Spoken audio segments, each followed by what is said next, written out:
मैं रियाज सर, मैं अपने चैनल डिनामाइट सीरीज के माध्यम से आप लोगों को हर संभव प्रयास कर रहा हूं कि आप लोग कम से कम मेहनत पर ज़्यादा से ज़्यादा ज्ञान अर्जित करें। लेकिन सबसे पहले मेरा रिक्वेस्ट ये है कि आप लोग मेरे वीडियो को लाइक और सब्सक्राइब करना न भूलें और घंटी को अवश्य ही बजाएं। तो मैंने आप लोगों को जो है सिंधु घाटी सभ्यता का पार्ट 1 पढ़ाया था और सिंधु घाटी सभ्यता एक बहुत बड़ी सभ्यता है, ये मूल है। और उसमें मैंने आप लोगों को क्या इतिहास है, इतिहास क्यों पढ़ना चाहिए, क्यों रियाज सर से ही इतिहास पढ़ना चाहिए, क्योंकि बताया जाता है कि experience is the best teacher. अनुभव सबसे बड़ा अध्यापक है। अनुभव बहुत बड़ा चीज़ है। तो मेरे जीवन का अनुभव है और जो मैं आज उन स्थलों को लिखा हूँ जो परीक्षा में अति महत्वपूर्ण है। और ये आईएएस से लेकर पीसीएस हर परीक्षाओं का एक क्रीम है। और मैंने अनुभव किया है कि कहा गया है, कबीरदास ने कहा है कि पोथी पढ़ पढ़ जग मुआ, पंडित हुआ न कोई, ढाई आखर प्रेम का पढ़े सो पंडित होय। अर्थात आपको 2.5 अक्षर पढ़ना है। क्या पढ़ना है, क्या नहीं पढ़ना है, आप केवल जो मैं बताया हूँ इतना पढ़कर बताइएगा कि कितना फायदा है और कौन सा एग्जाम आप बीट नहीं कर सकते हैं। क्योंकि मैंने अपने जीवन में बता रहा हूँ कि मैं साल भर पढ़ता था। एक लड़के जो अनुभवी आते थे वो 10 दिन पढ़ते थे, परीक्षा को निकाल लेते थे। मैंने सोचा प्रभु मेरा माइंड भी बहुत तेज है, मेमोरी भी बहुत तेज है, इतना मैं किताबें पढ़ता हूँ लेकिन मेरा पीरी क्यों नहीं निकलता है। तो लड़कों से मैंने अनुभव लिया और उसके बाद जो है कभी मेरा पीरी रुका ही नहीं। तो मेरे कहने का मतलब यह है कि जीवन का अनुभव है, क्या पढ़ना है क्या नहीं पढ़ना है, किताबों में बहुत है। तो इसलिए जो पढ़ना है वो मैं बता रहा हूँ। इतना पढ़ करके, इतना याद करके आप बताइएगा कि इतिहास का कौन सा क्वेश्चन गलत हो जा रहा है। चलिए, मैं सिंधु घाटी सभ्यता का पार्ट 2 पढ़ा रहा हूं। इसमें है मोहनजोदड़ो। मोहनजोदड़ो बार बार पूछता है कि इस किस नदी पर है यह। तो देखिए, मोहनजोदड़ो सिंधु नदी पर है और इसकी खोज राखल दास बनर्जी ने किया था 1922 में। देखिए, एक आता है हड़प्पा। तो हड़प्पा रावी नदी में है, रावी नदी पर है और दयाराम साहनी ने 1921 में इसकी खोज किया था। अब लड़के यहाँ बहुत कंफ्यूज कर जाते हैं। कभी मोहनजोदड़ो का दयाराम साहनी लगा देते हैं, कभी हड़प्पा का राखल दास बनर्जी लगा दें। लेकिन आज आपको नहीं भूलना है।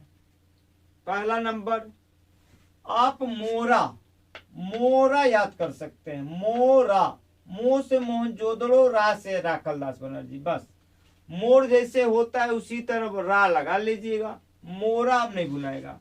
पहला नंबर। और हड़प्पा से आप कर लीजिएगा हद कर दिया आपने। तो जब हड़प्पा आएगा तो आपको दयाराम साहनी याद आ जाएंगे। हद कर दी आपने। मैं आपको इसलिए याद कर रहा हूं कि मैंने अपने जीवन में मिस्टेक को देखा और मैंने सोचा कि कैसे मैं इसको याद करूं कि कोई भूले मत। तो मैं अपने जीवन का एक अनुभव बता रहा हूं। आप याद करें या न करें, लेकिन ये राम बाण होता है। इसलिए मैं कोई भी कोर कसर नहीं छोड़ता हूं जो अपने जीवन में झटका खाया हूं। तो अब मैं ये नहीं चाहता हूं कि आप लोग भी झटका खाएं और शायद आप जो मिस्टेक करते थे अब मिस्टेक नहीं करेंगे। आइए, तो मोहनजोदड़ो की खोज मोरा राखल दास बनर्जी ने किया 1922 में। हड़प्पा की खोज हद दयाराम साहनी ने किया। अब मोहनजोदड़ो सिंधु नदी पर है। लोथल, आइए, लोथल भोगवा नदी पर है। इसकी खोज रंगनाथ राव ने की थी। देखिए, सिंधु घाटी का जो लोथल शब्द है यह एक पत्तन है, और लोथल जो जगह है ये आपके गुजरात के में स्थित है, और यहीं से जो है हमारा जो पोर्ट होता था, आयात निर्यात होता था, यही जो लोथल है बंदरगाह, यहीं से हमारे अरब सागर में ये स्थित है। चूंकि पश्चिमी घाट पर है और पश्चिमी घाट अरब सागर पर है, और उसी से जो है अदन की खाड़ी, फारस की खाड़ी होते हुए, चूंकि हमारा व्यापार उस समय आपका इराक था, मेसोपोटामिया था, बहरीन था, तो आज के जमाने की तरह नहीं था कि हवाई जहाज है, ट्रेन है। उस समय केवल मात्र एक ही बंदरगाह होते थे, और ये सभ्यता जान ही रहे हैं आप, 2350 ईसा पूर्व से लेकर 1750 ईसा पूर्व की कहानी है, आज की कहानी नहीं है। और आइए, मैंने इस पर थोड़ा सा बताने की कोशिश की। आइए, चनहुदड़ो की खोज J.H. मैके ने किया है, J.H. मैके ने किया है, और ये भी सिंधु नदी पर है। कालीबंगा, ये इसकी खोज बीबी लाल एवं पीके थापर ने किया है, बीबी लाल एवं पीके थापर ने किया है। अब थोड़ा फंटास्टिक मूड में अगर आप याद करना चाहते हो तो उस तरह तो याद होगा नहीं, लेकिन आप इस तरह याद कर सकते हैं कि काली बीबी याद कर लीजिए। जैसे काली बीबी है, आपकी बीबी यदि काली है तो उसको ऐसे याद कर लीजिए, काली बीबी, आपको ये नहीं भूलेगा। अब आइए, अब किस नदी पर है? ये घग्गर है। तो ये कालीबंगा जो है आप घग्गर नदी पर, आप इसको कैसे याद करें कि याद हो जाए? ये बताइए, हिंदू धर्म में काली माई जो होती है घर घर होती है ना, इसीलिए जब काली आएगा तुरंत दिमाग में आना चाहिए घर घर, घग्गर, घग्गर से घर घर याद होना चाहिए, अब भूलेगा नहीं। अब कालीबंगा, अब देखिए कालीबंगा है कहाँ? कालीबंगा यह आपकी राजस्थान में है, और कालीबंगा का अर्थ होता है काली चूड़ियां। यहां से आप देखेंगे तो जूते हुए खेत का साक्ष्य मिलता है, फिर भूसी का भी साक्ष्य मिलता है। यहां जो ईंटों का प्रयोग किया गया है वो कच्ची ईंटों का प्रयोग किया गया है, क्योंकि कच्ची हम आज भी देखिए तराई क्षेत्र में या जाते हैं तो वहां पक्की ईंटों का प्रयोग नहीं किया जाता है, क्योंकि वहां नमी ऑब्जर्व कर लेता है, और नमी ऑब्जर्व करने के कारण समय के साथ साथ उन ईंटों में अपक्षय होना होता है, धीरे धीरे वो जो है टूट टूट कर नीचे गिरने लगते हैं बुरादे के रूप में। इसलिए यहाँ जो कालीबंगा है, कालीबंगा आपके राजस्थान में है, और कालीबंगा का अर्थ ही होता है काली चूड़ियां, चूड़ियों का भी साक्ष्य यहाँ मिला है। आइए, रोपड़, रोपड़ की खोज जो है यज्ञदत्त शर्मा ने किया था, रोपड़ की खोज यज्ञदत्त शर्मा ने किया था, और रोपड़ जो है सतलज नदी पर है। रोपड़ कहाँ है? सतलज नदी पर है। मैं धीरे इसलिए पढ़ाता हूं कि फास्ट लोग पढ़ाते हैं, ठीक है, लेकिन समझ में आना चाहिए, क्योंकि फास्ट पढ़ाने में थोड़ा रोमांटिक होता है लेकिन लोग समझ नहीं पाते हैं। लेकिन जहां तक मेरा अनुभव है, थोड़ा एक प्रोफेसर टाइप में पढ़ाता हूं, तो रोपड़ का मतलब होता है सतलज नदी। रोपड़ जो है स्थल वो सतलज नदी पर है। देखिए, भी कोई भी व्यक्ति अगर सत्य है तो रो पड़ता है, या रो पड़ता है सतलज के लिए। आइए, नागार्जुन कुंडा, ये कृष्णा नदी पर ही, बार बार जो भी मैंने क्वेश्चन लिखा है वो अमूल्य है और आए हुए क्वेश्चन है, और मैं जानता हूं कि बस वो इतना ही पूछता है। आप किताब पढ़ते रह जाइए, कोई मतलब नहीं है, उठाकर इसी में से पूछेंगे, क्योंकि उनकी भी एक सीमा है, सीमा से बाहर वो नहीं जाते हैं। नागार्जुन कुंडा, कुंडा कह लीजिए कृष्णा नदी पर है। नागार्जुन कुंडा जो है आपका कृष्णा नदी पर है। आप सोचेंगे कि इसको कैसे याद करूं। अरे कृष्ण भगवान जो थे ना, उनको नागों ने क्या कर लिया था, उठा लिया था। इसलिए जब नागार्जुन आएगा, नाग आएगा, तो आप वो जमुना की उफनती हुई नदी जब वासुदेव ने पार कर रहे थे, तो उस समय क्या हुआ, वो जो सांप थे उनको उठा लिए थे। तो जब नागार्जुन आएगा तो कृष्णा जरूर आएगा, क्योंकि नाग का संबंध कृष्ण से है। पैठन, पैठन गोदावरी नदी है, पैठन जो है गोदावरी नदी पर है, पैठन गोदावरी नदी पर है। इसलिए हमने जो है मोहनजोदड़ो, तो मैंने आपको बताया और बता रहा हूं, उन स्थानों के विषय में आपको जानना है जो हर परीक्षाओं में आता है। तो आलमगीर बड़ा फेमस जगह है, ये बार बार आपकी परीक्षाओं में पूछता है। यह उत्तर प्रदेश में स्थित है, और आलमगीर जानते हैं जो सिंधु घाटी सभ्यता है उसका पूर्वोत्तर बिंदु है, जो उत्तर प्रदेश के मेरठ में स्थित है, और ये हिंद नदी पर स्थित है। आइए, बनावली बहुत पूछता है। बनावली हरियाणा में स्थित है। बनावली कहाँ स्थित है, हरियाणा में। एक बात और याद कर लीजिएगा, बनावली जो भी बनावट वनावट होता है वो हरि के माध्यम से ही किया जाता है। आपको रटने के लिए बता रहा हूँ, एक बार दिमाग में गया कि भूलेगा नहीं। फिर राखी गढ़ी है, ये भी हरियाणा में पाया जाता है। तो बनावली और हरियाणा बहुत फेमस है, ये हरियाणा में पाया जाता है। मांडा को मैं बता चुका है कि ये सिंधु घाटी सभ्यता का सबसे उत्तरोत्तम बिंदु है, और ये जम्मू कश्मीर में पाया जाता है। दैमाबाद परवरा नदी पर है, और ये महाराष्ट्र में पाया जाता है। और ये जो है आपके सबसे दक्षिणतम बिंदु है सिंधु घाटी सभ्यता का। सूतकांग डोर ये आपका पश्चिमीतम बिंदु है, जो कि दास्क नदी में है और बलूचिस्तान में स्थित है। रंगपुर, रंगपुर ये सौराष्ट्र में है, गुजरात में है, जहां धान की भूसी का साक्ष्य मिला है। कहाँ से मिला है, आपका रंगपुर में। और रंगपुर कहाँ है, सौराष्ट्र में है। सौराष्ट्र कहाँ है, गुजरात में है। आइए दधेरी देख रहे हैं, दधेरी ये आपका पंजाब में है। ये हड़प्पा पर्वतीय स्थल है, यहाँ से आपकी चित्रित धूसर मृद भांड पाए जाते हैं। तो मैंने आपको बताने की कोशिश किया, एक बार और देखिए।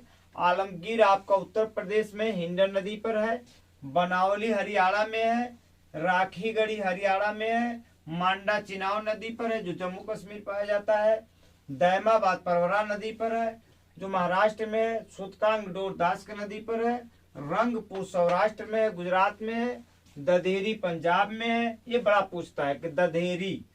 आप एक चीज याद करिएगा, चूंकि मैं अपने अनुभवों को जाहिर कर रहा हूँ, ये किसी किताब में नहीं है, क्योंकि मैं जानता हूं ना, मैं रटते रटते परेशान हो गया था और ये और भूल जाता था। देखिए दधेरी, आप ये बताइए, दूध मानिए, दधेरी को दूध कहिए, पानी, दूध में आजकल बहुत पानी मिला रहे हैं, तो जब पानी आएगा तो पंजाब आ जाएगा। पंजाब जो है 5 नदियों का स्थल है, इसीलिए उसको पंजाब कहा जाता है। अब मैं आप लोगों को मैंने ये बताया था कि सिंधु घाटी सभ्यता का विस्तार बताया, और उन विस्तारों के साथ मैंने ये बताया था कि कहाँ तक उसका विस्तार है, कौन कौन से स्थल हैं। अब मैं आपको ये बताने की कोशिश करूंगा कि कोई भी सभ्यता है, तो जब सभ्यता है तो नदियों पर क्या होती है, उसका विस्तार हुआ रहता है, तो उसका एक समाज होगा। अब समाज जो ही आएगा तो उसके अपने तौर तरीके होंगे। वो समाज कैसा समाज है, ग्रामीण समाज है कि नगरीय समाज है। तो आप ये जान लीजिए जो सिंधु घाटी सभ्यता है वह आपकी नगरीय सभ्यता है या शहरी सभ्यता थी। जैसे मान लीजिए आपका दिल्ली हुआ, बॉम्बे हुआ, ऐसे बड़े बड़े जो शहर हुआ करते थे, हुआ करते हैं, उसी से आप कंपैरिजन करिए कि ये नगरीय सभ्यता है। अब मैंने कहा एक समाज होगा तो उस समाज का एक खान पीन होगा। तो क्या खान पीन वहां चलता था। फिर कोई भी जब समाज होता है तो उसका एक धर्म होता है, क्योंकि मनुष्य बिना धर्म के रह ही नहीं सकता है। कहा जाता है ना, धर्म is a shield of a man. धर्म मनुष्य की ढाल है। व्यक्ति ऑक्सीजन के बिना तो रह सकता है, लेकिन धर्म को बिना माने वो नहीं रह सकता है, क्योंकि परम सत्ता को मानता है। तो इनका भी एक समाज है, धर्म है, पहनावा है, रीति रिवाज है, फिर समाधान की प्रक्रिया है। उसके बाद इनका व्यापार भी है। भाई जब नगर होगा तो नगर की सीमाएं एक देश से दूसरी देश से मिलती हैं।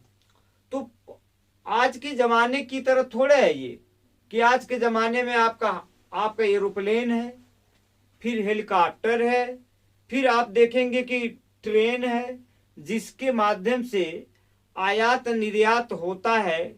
लेकिन वो समय बताइए कि जहां 2350 ईसा पूर्व, इसका मतलब 46-47 वर्ष 100 वर्ष पहले की मैं बात बता रहा हूं, वहां जो व्यापार हुआ करता था वो जहाजों के माध्यम से हुआ करता। पानी के जहाज हुआ करते थे और उसी के माध्यम से। और मैंने बताया कि एक जो पत्तन है गुजरात में लोथल, जो भोगवा नदी पर है, जिसकी खोज रंगनाथ राव ने किया था, ये बड़ा ही फेमस थे। तो अरब सागर हमारे पश्चिम में है, आप ये इतना जानते हैं। तो उसका वही फारस ईरान होता है। फारस जो ईरान को कहते हैं, अदन की खाड़ी, बहरीन होते हुए ये मेसोपोटामिया की सभ्यता तक। और इसका संबंध अफगानिस्तान से भी था, पाकिस्तान से भी था। तो व्यापार, तो कुछ व्यापार में क्या होता है, आयात होता है, निर्यात होता है। जो हमारे यहाँ नहीं था हम उसको मंगाते थे, और जो हमारे यहाँ अधिकता थी उसका हम निर्यात करते थे। जैसे आप जानते हैं कि जो मोहनजोदड़ो है वहां सूती कपड़ा का सबसे ज्यादा उत्पादन हुआ करता था, इसलिए सूती कपड़े उस समय भी विदेशों में जाया करते थे। और उसके बाद जो लाजवर्द हम जो मंगाते थे वो अफगानिस्तान से मंगाते थे। तो अगले टर्म में इसको बताऊंगा। और मैं सबसे पहले ये बात है कि जो सिंधु घाटी सभ्यता थी वो नगर थी। आज आप तुलना करिए, यदि नगर है तो सबसे पहले हमारे दिमाग में ये बात उभर कर आनी चाहिए कि नगर जो भी होता है एक सुनिश्चित तरीके से बना होता है। वहां आप सड़कें देखिए, वहां जो आप सिंधु घाटी सभ्यता में जो सड़कें देखेंगे वो पक्की ईंटों के बनाए गए होते थे और वो समकोण पर काटते थे। आज भी आप शहरों में देखिए, तुलना कीजिए, दिल्ली को देख लीजिए, लाल किले को देखिए, जो भी है सड़कें वो समकोण पर काटा करती थी। ऐसे एक सड़क गई, एक सड़क ये आई, देखिए इस समकोण पर काटा करती थी। तीसरे नंबर, उनके आज जो आप देख रहे हैं जो पानी जो निकलने का जो व्यवस्था की गई है, आज की तुलना जो करिए, आज भी देखिए शहरों में जो है सबसे पहले पानी निकलने की व्यवस्था की जाती है। वहां भी आप देखेंगे जो धौलावीरा उरा में जो आपके नलियों के माध्यम से जो पानी निकालने का प्रयास किया गया है, आज वह मॉडर्न में भी हमको देखने को मिलती है। इसलिए और देखिए उनके जो घर बने होते थे जैसे आज भी जो हम घर बनाते हैं शहरों में देखेंगे, वो रोड के किनारे बनाए जाते हैं, और उनके जो दरवाजे जो है रोड की तरफ भी खुलते थे, पीछे की तरफ खुलते थे, और आज की तरह वहां भी वेंटिलेशन था।